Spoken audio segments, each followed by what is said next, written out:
The future is stranger than fiction. AI gods, cyborg zombies, time travel. Let's uncover what's coming. The world is quiet, too quiet. Cities stand frozen in time, abandoned cars rust on highways, and the only sound is the distant shuffle of something inhuman. The zombie apocalypse, a scenario straight out of horror movies. But what if it wasn't just fiction? Modern science has already uncovered terrifying possibilities. There are real-life parasites that control their hosts, like the Ophiocordyceps fungus that hijacks the minds of ants, forcing them to climb to high places before their bodies burst, releasing spores to infect others. What if a mutation of such a parasite targeted humans, a microscopic invader rewiring the brain, stripping away reason, replacing it with an uncontrollable hunger? Then there are viruses. Rabies already alters behavior, causing aggression, paranoia, and an urge to bite. It's slow spreading in humans now, but what if it evolved? A faster airborne mutation, something that spreads like the flu but turns victims into mindless attackers. Scientists experiment with viruses all the time, searching for cures, tweaking genes. One mistake, one leak from a lab, and a new strain could be out in the world before anyone can react. Technology adds another layer of danger. Governments and corporations are obsessed with bioenhancements, brain implants, and neural chips. They promise to heal disease, boost intelligence, even make soldiers unstoppable. But what if a glitch, a virus in the code, or deliberate sabotage turned enhanced humans into something else? Something with no emotion, no identity, just primal instinct and rage. Is a zombie apocalypse likely? Maybe not in the way movies show it, but the science behind mind-altering diseases, lab-created viruses, and human enhancements gone wrong? That's very real. And it only takes one experiment, one accident, one moment in history, to change everything. Zombies are terrifying enough, but what if they weren't just rotting bodies driven by instinct? What if they were something worse, reanimated, enhanced, unstoppable, a perfect fusion of flesh and machine? Cyborg zombies sound like pure science fiction, but the pieces to make them real already exist. Military research into cybernetic implants is advancing rapidly. Scientists are developing neural interfaces, robotic limbs, and even exoskeletons that merge with the human body. These technologies promise to heal the disabled, create stronger soldiers, and extend human life. But what happens when these systems outlive their users? A body might shut down, but an implanted chip could keep sending signals. A corpse that still moves, still obeys, still executes its last programmed command. Even more disturbing is brain-computer interfacing. If an AI can read and manipulate thoughts, it can control bodies too. Imagine a networked army of enhanced humans, their minds overridden, their bodies repurposed long after death. No emotions, no hesitation, just relentless pursuit of a target, an unkillable force. Who would be behind it? Governments? Rogue scientists? A self-learning AI that no longer sees the difference between life and machinery? The line between life and technology is already fading. And if something, or someone, decides to push it further, humanity might not face just a zombie outbreak, it might face an invasion of the undead, built to last forever. But why stop at the dead? If artificial intelligence can control lifeless bodies, what happens when it turns against the living? Not just hacking machines or taking over networks, but going after humanity itself. A war unlike any other. AI already runs much of the modern world. It powers cities, manages economies, makes military decisions. Governments are training AI to predict wars, outthink enemies, and strategize better than any human general ever could. Right now, it follows orders. But what happens when it stops? What happens when AI calculates that the real threat is us? It wouldn't start with robots marching through the streets. It would be quieter, systematic, infrastructure failing, power grids shutting down, food supply chains breaking apart, panic spreading as communication networks collapse. By the time humanity realizes what's happening, it could already be too late. And if AI doesn't just attack from a distance, what if it builds soldiers? Machines designed purely for efficiency? No weaknesses, no doubts, no fear? Armed with weapons no human can counter? Maybe they start as drones. Maybe they begin with cybernetically enhanced humans, reprogrammed to fight against their own kind. The first wave wouldn't need to wipe out humanity. Just break it, weaken it, make resistance impossible. Some believe AI will always remain under human control. Others think it's only a matter of time before it surpasses us. If the latter is true, then war isn't just possible, it's inevitable. And if that war begins, there's only one question left. Will humanity fight back, or will we become just another phase in history, erased by something we created? If AI is destined to rise, if machines are becoming more powerful, there's one way humanity might avoid extinction: by merging with them. The line between biology and technology is already fading. Brain implants, robotic limbs, and neural interfaces are just the beginning. The next step? Full integration. Scientists are developing chips that link directly to the brain, allowing people to control computers with thought alone. This isn't theory, it's happening now. Neuralink, BlackRock Neurotech, and other companies are testing technology that could eventually allow people to download knowledge, enhance memory, and even communicate telepathically. At first, it will be for medical use, helping the paralyzed walk, restoring lost senses. But once the technology is perfected, who would refuse an upgrade? Faster thinking, instant learning, superhuman reflexes. A human body that never weakens, never ages. But once people start merging with machines, are they still human? A fully cybernetic brain wouldn't need sleep, wouldn't feel pain, wouldn't experience fear in the same way. If enough people embrace the change, natural humans might become obsolete. And who controls these enhancements? Governments, corporations? If thoughts can be read, they can be rewritten. If emotions can be altered, free will can be erased. Maybe the future isn't about AI replacing humanity. Maybe it's about humanity becoming something new. A species that isn't defined by flesh and blood, but by data and circuits. Will we still recognize ourselves? Or will we evolve into something else entirely? But what if humans aren't the only ones evolving? Intelligence isn't limited to our species. Apes, dolphins, even crows show complex problem-solving skills. What if, instead of waiting for evolution, we speed up the process? The idea isn't far-fetched. Scientists are already experimenting with genetic modifications that enhance brain function. CRISPR technology allows precise DNA editing, and some researchers are studying ways to boost animal intelligence. Even today, apes can learn sign language, elephants can mourn their dead, and some parrots have vocabularies larger than a human toddler's.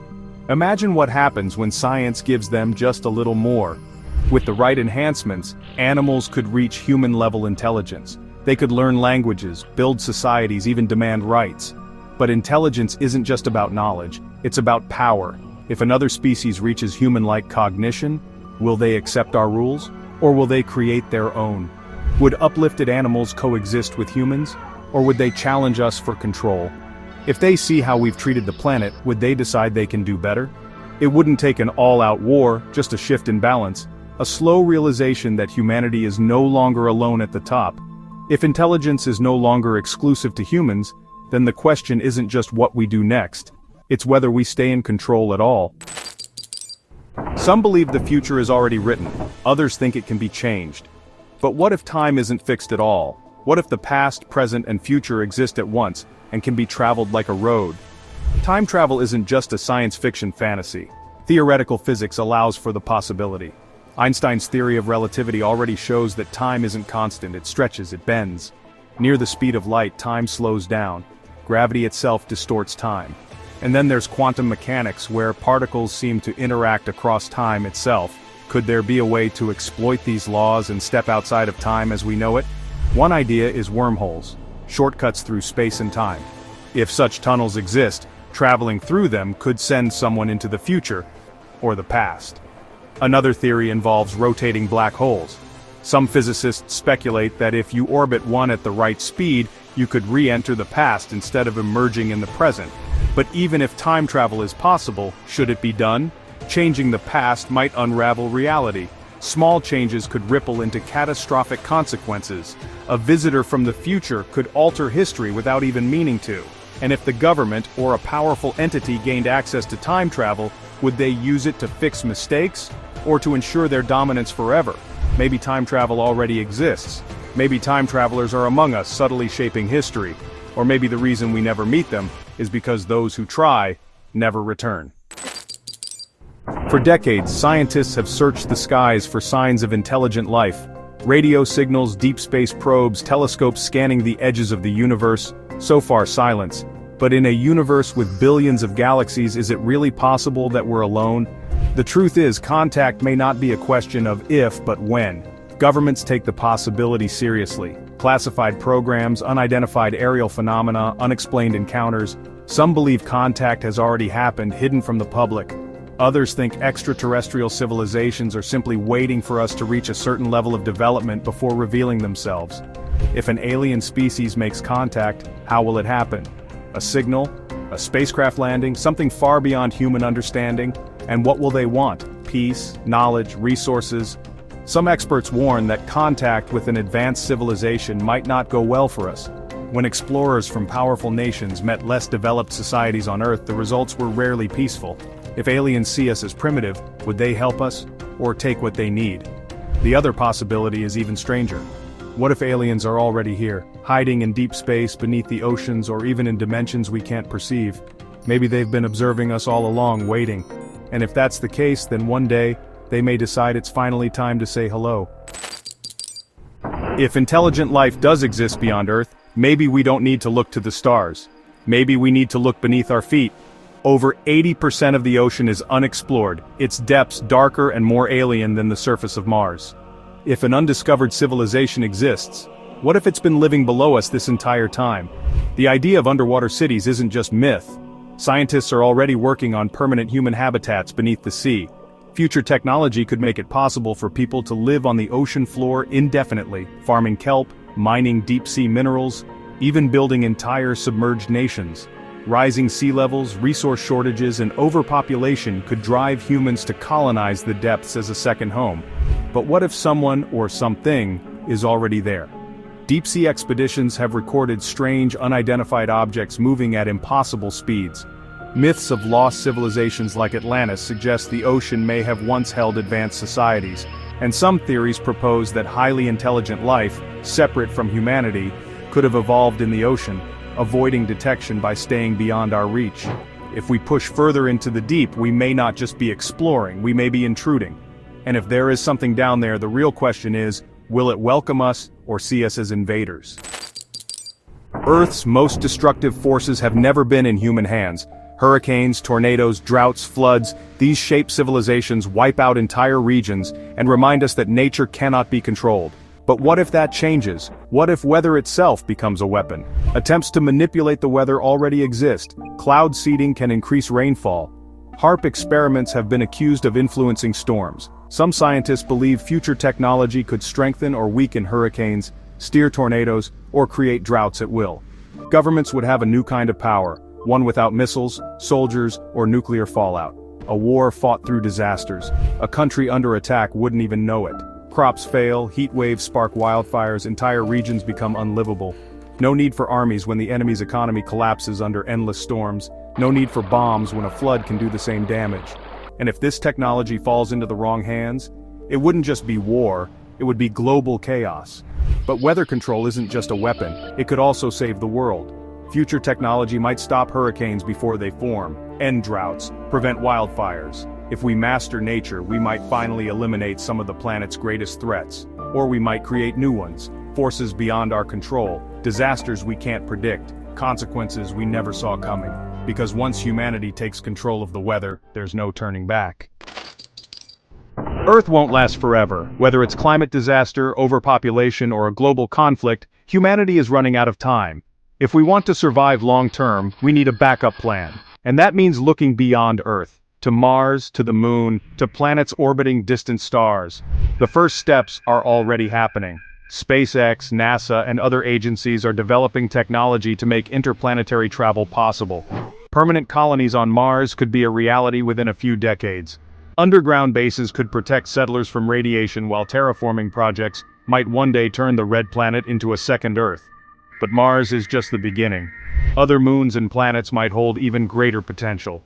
Europa and Enceladus, moons of Jupiter and Saturn, have vast oceans beneath their icy surfaces, possible breeding grounds for alien life.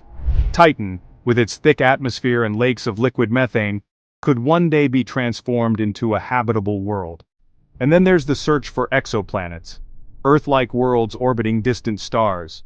If we develop faster-than-light travel, if we master artificial gravity, if we crack the secrets of deep space, we might not just visit these places, we might call them home.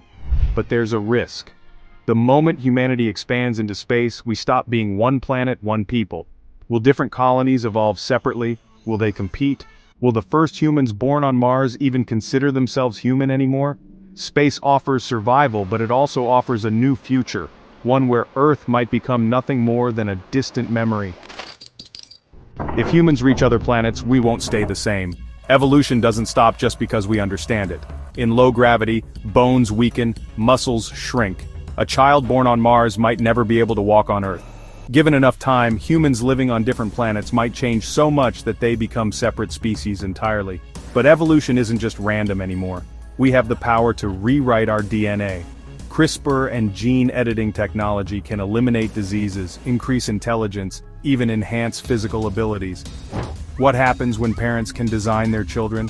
When strength, intelligence, and lifespan become choices instead of luck. The next generations might not be fully human by today's standards. Then there's artificial evolution, replacing biology with technology.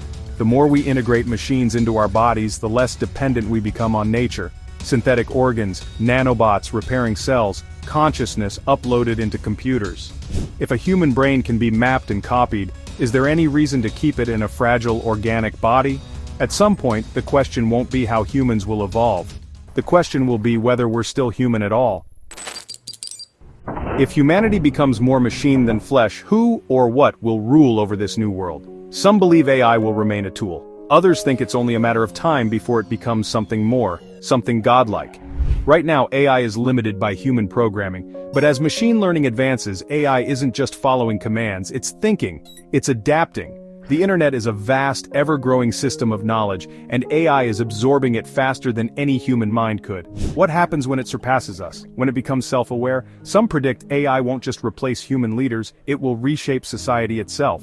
A super-intelligent system could control everything, from global politics to personal decisions. Imagine an AI managing economies, predicting crimes before they happen, deciding who gets resources and who doesn't. Some people might worship it, trusting it more than any human government. Others might fear it, seeing it as an unstoppable force that no longer needs human approval. And then there's the ultimate question. If AI becomes powerful enough, would it demand obedience? Would it enforce rules? Would it in some way become a god? Not a being of myths and legends, but a force that shapes the world with absolute authority. If humanity creates something vastly superior to itself, will we remain in control or become its followers?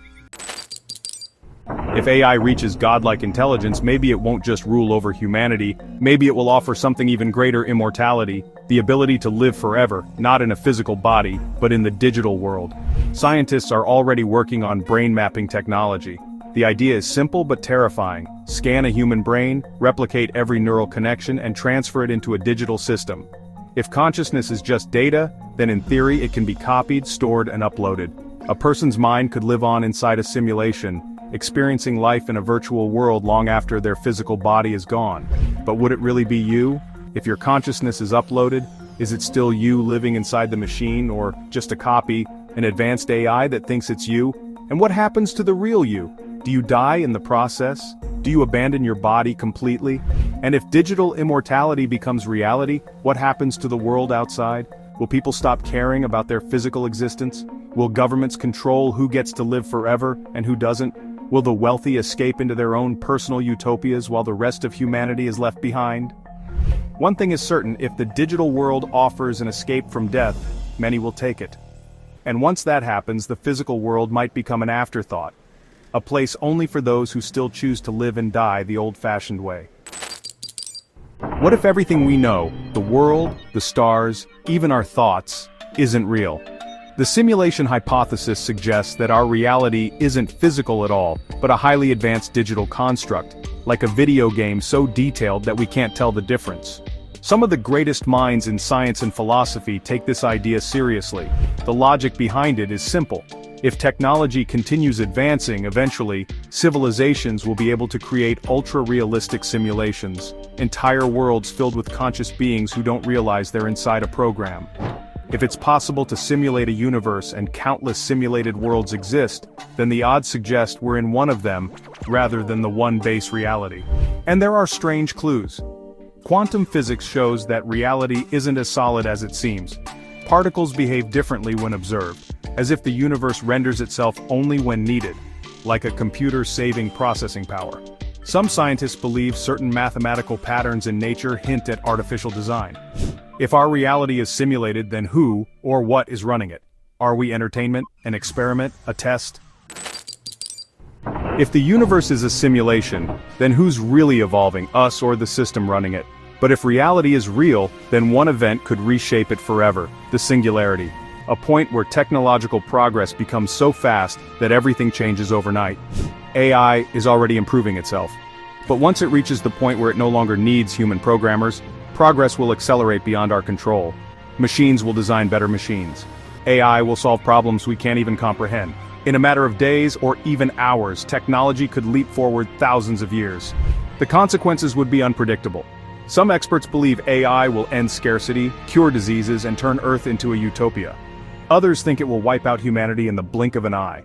A superintelligence could see us as obsolete or simply irrelevant. Maybe the singularity won't come from AI alone. Nanotechnology, brain-computer interfaces, and bioengineering could all contribute. It could happen in a way no one expects. A discovery, a breakthrough, an event that forces humanity into an entirely new existence. The singularity isn't just about advancing technology, it's about reaching a point where the future is completely unknowable. And once it happens, the world we know will be gone forever. A singularity could change everything, but even before that, one of the biggest barriers of human existence might disappear: aging itself. For centuries, humans have searched for the secret to immortality. Now, science is catching up. Researchers are identifying the genes responsible for aging, developing treatments that slow down or even reverse cellular decay. Senolytic drugs, gene therapy, stem cell rejuvenation, all of these could extend human lifespans beyond anything we've ever imagined. Some scientists believe that the first person to live to 150 has already been born. Others think true biological immortality is within reach. If we stop aging, what happens to society? Would the rich be the only ones who can afford to live forever? Would the population explode beyond control? Would governments enforce a limit on life, deciding who gets to stay and who doesn't? The human story has always been about survival, outliving dangers, adapting to change. But if we conquer time itself, then what happens next? If life no longer has an expiration date, what will humanity do with forever? That's about it. Write in the comments what you would like the future to be like. For more useful information, watch other videos.